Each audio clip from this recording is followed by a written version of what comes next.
Welcome to episode 23 of the Alex.Nunemaker Mortgage Podcast for the week of November 14th, 2022.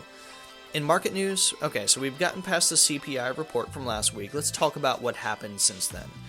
Just a quick recap, CPI report from last Thursday showed better than expected inflation numbers that gave us a huge break in interest rates. But if you rewind the tape on the podcast last week, you'll remember I said there's still an unknown amount of factors that could affect rates, one of which is maybe a Federal Reserve member gets interviewed, as they often do, and that puts some turmoil in the markets. Well, guess what?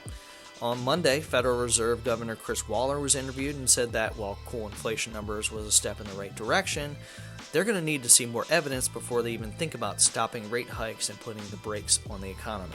Not great for rates. The very next day, on Tuesday, we see Lael Brainerd, the vice chair of the Fed, remark in an interview that it might be soon appropriate to ease monetary restrictions. Hey, that's great for rates. And then, literally 2 days later, today, we see remarks from St. Louis Federal Reserve President James Bullard saying that he sees more rate hikes in the future and that inflation has not yet been corralled. Back down. Bad for rates. So overall, the big takeaway that we're seeing is that rates have gone down, but the volatility has not. So on any given day, I'm seeing mortgage-backed securities down 40 to 50 basis points, maybe in the morning, but on the very same day, they're up 30 basis points in the afternoon. These are huge swings, and while rates are overall down, the market's still trying to find its footing, and you really can't blame the market because there's such wildly conflicting information given out by different Federal Reserve members. So let's just concentrate on the macro level. So yes, rates are down. There's reason to believe that we'll get some more good inflationary news. We still have to deal with some volatility, but mark your calendars for December 10th. That's when December CPI report comes out, and we're going to see if we can keep this momentum going. In mortgage news, let's talk about refinancing, because I think this is a really important topic to make sure that we understand how to advise clients. And I've seen a lot of social media chatter and posts from lenders and realtors alike saying that, look, you can always refinance later. But is that true? The main factor in being able to refinance later for some people is going to be equity. On a refinance, we as a lender have many options to refinance depending upon the program that they currently have. So in general, if you have a government loan, VA, USDA, FHA, we can do a streamlined refinance, which means that generally, as long as nothing's changed on their employment or credit, we can just ignore the current appraised value. And it has to stay within the program. So if you have a VA, it's a VA to VA, a USDA to USDA, or FHA to FHA.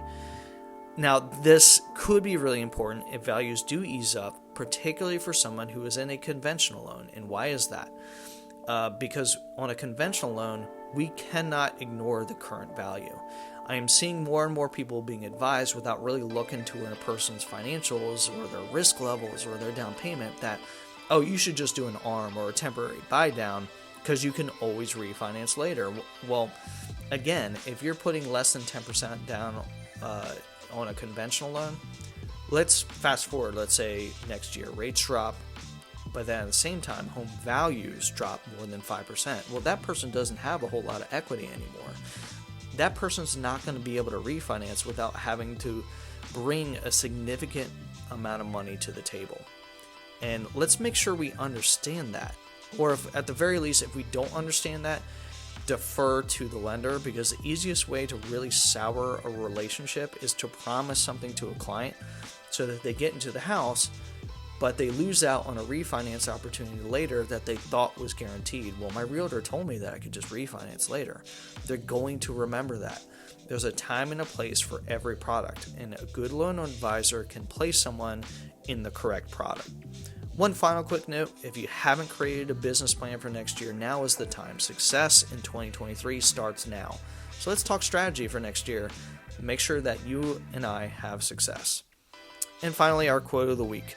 If you have a positive frame of mind, you can manifest positive things in your life. And that's from Alicia Dixon. Have a great week. If I can help you or any of your clients with any questions or pre-approvals, let me know. They can visit me at homeloanswithalex.com. Have a great week.